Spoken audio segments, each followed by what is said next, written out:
Hi viewers, welcome to our channel. So ఇవాళ భీమిలిలో జగన్మోహన్ రెడ్డి గారి సిద్ధం సభ జరిగింది. అయితే ఆయన కొన్ని వ్యాఖ్యలు చేయడం చూస్తున్నాం. సో ఆంధ్రప్రదేశ్లో జరుగుతున్న ఎలక్షన్ యుద్ధంలో అన్ని పార్టీలు కలిసి ఒక పద్మవ్యూహాన్ని పన్నుతున్నాయి.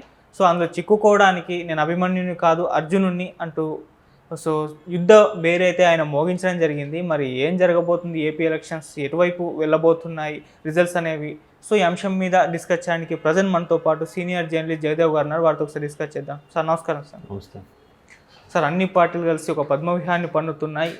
సో అందులో చిక్కుకోవడానికి నేను అభిమన్యుని కాదు అర్జునుడిని, ఈ యుద్ధంలో చంద్రబాబు గారితో సహా అందరూ ఓడిపోవాల్సిందే. సో ఈ అర్జునుడికి ప్రజల్లాంటి శ్రీకృష్ణుడు తోడుగా ఉన్నారు అంటూ సిద్ధం సభలో ఇవి జగన్మోహన్ రెడ్డి గారు చేసిన వ్యాఖ్యలు. మరి దీనిపైన మీ ఒపీనియన్ ఏంటి సార్? అంటే రాజకీయాల్లో రకరకాల వ్యూహాలు పన్నుతుంటారు. ఇప్పుడు జగన్మోహన్ రెడ్డి గారు పన్నిన వ్యూహం ఏంటంటే ఇప్పుడే కాదు, మొదటి నుంచి కూడా ఆయన ఒకటే నినాదం, మీ బిడ్డ మీ బిడ్డ మీ బిడ్డ ఒంటరివాడు, మీ బిడ్డ ఒక్కడే పోరాడుతున్నాడు, మీ బిడ్డడు ఒక్కడిని చేసేసి అందరూ మూకమ్మడి దాడి చేస్తున్నారు. ఇదే డైలాగ్. ఆయన వేరే అంటే ఓన్లీ సానుభూతితోనే వెళ్ళే ప్రయత్నమే చేస్తున్నాడు ఆయన. ఎందుకు సానుభూతితో వెళ్ళే ప్రయత్నం చేస్తున్నాడంటే ఎస్పెషల్లీ ఎప్పుడైతే షర్మిలా గారు కాంగ్రెస్లోకి వెళ్ళి పీసీసీ చీఫ్ అయ్యారో ఇంకా ఆ దాడి ఎక్కువ స్టార్ట్ చేశారు ఆయన. ఇప్పుడు ఆవిడ మీద కూడా విమర్శలు గుప్పిస్తున్నారు. ఆవిడ వైఎస్ షర్మిల కాదని, మురుసుపల్లి మురుసుపల్లి షర్మిలా శాస్త్రి అని, అంటే అనిల్ కుమార్ గారు శాస్త్రి కాబట్టి అని భర్త ఇంటి పేరు ఉంటుంది, కానీ చదువుకున్నది సర్టిఫికెట్లు అన్నిటి మీద కూడా వైఎస్ షర్మిలనే ఉంటుంది కదా. రాజశేఖర రెడ్డి గారి బిడ్డ కాకుండా ఎక్కడ పోతుంది? సో ఆవిడ మీద అటాక్ చేస్తున్నారు. ఇప్పుడు అందరూ అనేది ఏంటంటే ఆవిడ అసలు కనీసం అన్నయ్యని పట్టించుకోవట్లేదు, ఆవిడ అలా అవడానికి కూడా కారణం చంద్రబాబు నాయుడు గారు ఇచ్చిన స్క్రిప్టే ఆవిడ వాడుతున్నారు అన్నట్టు కూడా ఆవిడ చెప్తున్నారు. సో ఆయన మరి ఇవన్నిటిని చూసి ఆయన జీర్ణించుకోలేక, డైజెస్ట్ చేసుకోలేక, మరి ఆయనకంటూ ఒక ఎత్తుగడ ఉంటుంది కదా. పైగా వైనాట్ 175 అంటున్నాడు ఆయన. 175 అంటే మాటల, వైనాట్ 175 అని అంటూనే మీ బిడ్డ ఒక్కడవాడైపోయాడు, మొన్న అవసరం లేదనుకుంటే నేను దిగిపోవడానికైనా సిద్ధమే అని, అంటే ఒక రకమైన నిర్లిప్తతో మాట్లాడుతున్నట్టు అనిపిస్తుంది. తెలుస్తుంది వాళ్ళకి. ఎందుకంటే రోజుకు ఒకరు ఇద్దరు చొప్పున పార్టీని వీడుతున్నారు. పోనీ ఎలక్షన్స్ ముందు ఈ సమీకరణాలు, జంపింగ్లు, మారిపోవడాలు సహజం అనుకుందాం కాసేపు. బట్ మిగతా పార్టీల నుంచి ఇక్కడికి రావట్లేదుగా. ఈ మిగతా పార్టీల నుంచి ఇక్కడికి వచ్చిన వాళ్ళు ఒకే ఒక్కరు, ఎవరు? కేసీఆర్ నాన్నగారు. మిగతా ఎవరు వచ్చినట్టుగా ఎక్కడ దాఖలాలు లేవు. అందరూ ఇక్కడి నుంచి వెళ్ళిపోతున్న వాళ్ళే. సో కాబట్టి ఆయన పద్మవ్యూహంలో ఉన్నాను. ఆయనే అంతకుముందు కూడా ఒకసారి అన్నారు, ఈసారి జరగబోయే ఎన్నికలు కురుక్షేత్రాన్ని తలపిస్తాయి అని కూడా అన్నారు. రకరకాలుగా మాట్లాడుతున్నారు. ఇది ఏంటంటే సానుభూతి గెయిన్ చేసుకోవడానికి ఇది ఒక రకమైన వ్యూహం అంతే. ఎందుకంటే చంద్రబాబు గారు, పవన్ కళ్యాణ్ గారు, తర్వాత షర్మిలా గారు, వీళ్ళందరూ కూడా నన్ను కుట్ర పని చేస్తున్నారన్నారు. వీళ్ళందరూ మీ దృష్టిలో అసలు వీళ్ళందరికీ ఇప్పుడు చంద్రబాబు నాయుడు గారు తప్ప పవన్ కళ్యాణ్ గారికి ఒక సీట్ లేదు, నిన్న వచ్చిన షర్మిలా గారికి ఒక సీట్ లేదు. మరి వీళ్ళందరూ మీకు ప్రత్యర్థులని మీరు ఎందుకు అనుకుంటున్నారు? అంటే భయపడుతున్నారా?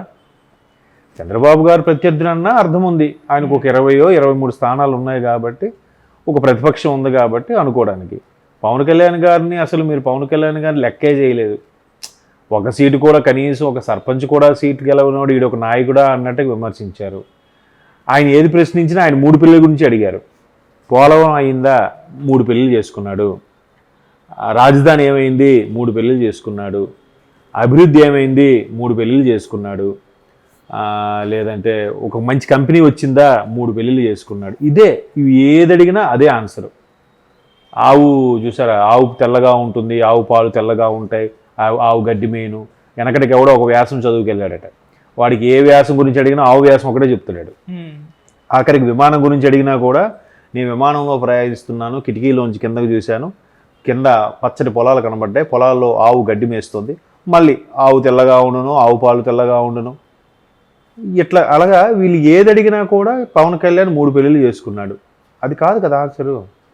మీరు పోలవరం ఎందుకు చేయలేకపోయారు? స్పెషల్ స్టేటస్ ఎందుకు తేలేకపోయారు? అభివృద్ధి ఎందుకు చేయలేకపోయారు?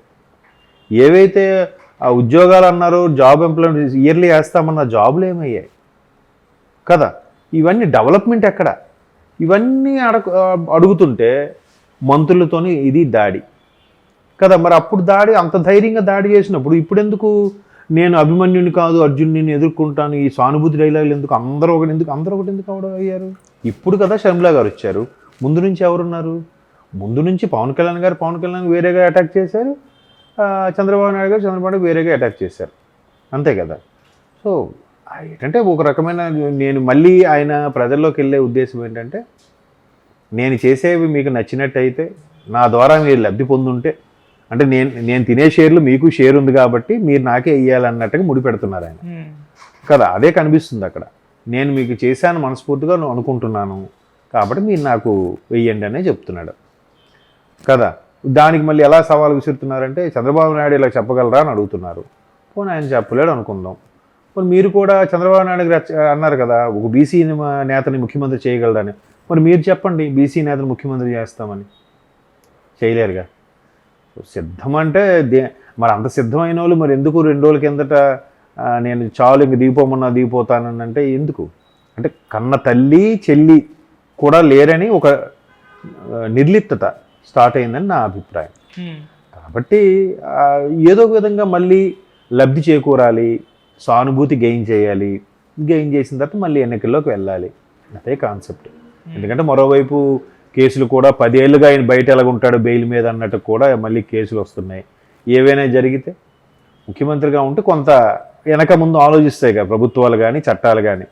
కాబట్టి దానికోసం ఆయన తాపత్రయపడుతున్నారు. చూద్దాం ఎటువైపు తీసుకెళ్తుందో ఎటు వెళ్తుందో అనేది. ప్రభుత్వ పొద్దున కూడా ఒక ఫ్రెండ్ వాళ్ళ మదర్తో మాట్లాడితే ఆవిడ హైదరాబాద్ వచ్చి వెళ్ళిపోయారు. ఎందుకు వెళ్ళిపోయారంటే, లేదు మా వాలంటీర్ ఊరిక ఫోన్ చేసి సావగొడుతుంది. ఎందుకంటే మీరు రావాలమ్మా, మీరు వెళ్ళిపోతే ఎలాగా, పెన్షన్లు అన్నీ అందిపోయాయి కదా, ఎందుకు రావాలి అంటే, ఎక్కడ వీరు ఊరు వదిలి వెళ్ళిపోతే ఎక్కడ గ్రిప్ పోతే ఓట్లు పోతాయని భయంకి వాళ్ళ ద్వారా చెప్పించి నొప్పించి అలా ఉంచుతున్నారనమాట. మీరు అలా వెళ్ళకూడదు, మాకు చెప్పకుండా మీరు వేరే ఊరు వెళ్ళిపోతారు, మీకు లోన్లు ఇప్పించాం కదా, మీకు అవి పెన్షన్ ఇప్పిస్తున్నాం కదా, మీరు మాతో ఉండాలి, మాతో రావాలని చెప్తున్నారంట వాలంటీర్లు.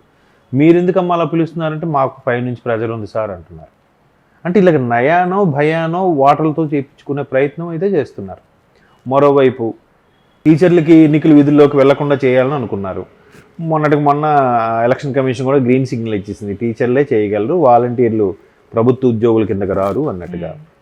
మరి ఇంకేం కావాలి మీకు చెప్పండి. అంటే ఎటు చూసినా కూడా మైనస్లు అయిపోతున్నాయి కొద్దీ అది వారం లేక అట్లా చెప్తున్నారు. ఆఖరికి షర్మిల గారు కూడా చంద్రబాబు రోజులను బాణం అంటున్నారు.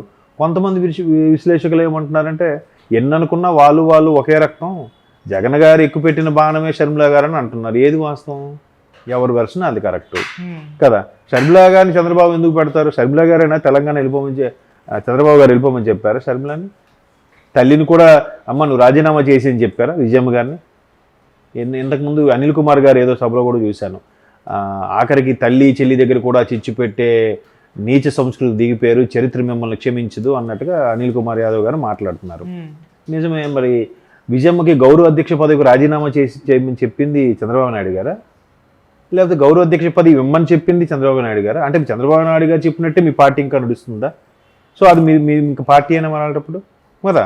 మరి ఆవిడ కూడా క్లియర్గా చెప్పింది. ఇప్పుడు షర్మిల గారు కూడా ఓపెన్గా ఏం చెప్తున్నారు, నేను పాదయాత్రకి వెళ్ళడం వాస్తవం, నాకు పిలిచి వెళ్ళమని చెప్పారు, నాకు నేనుగా వెళ్తాను అనలేదు, దానికి నా అమ్మాయి సాక్ష్యం, నా తల్లి మీద ఒట్టేసి చెప్తున్నా అన్నట్టు కూడా చాలా పెద్ద పదం వాడారు, ఒట్టు పెట్టి మాట్లాడడం అనేది కదా. మరి ఇప్పుడు దానికి ఏం చెప్తారు?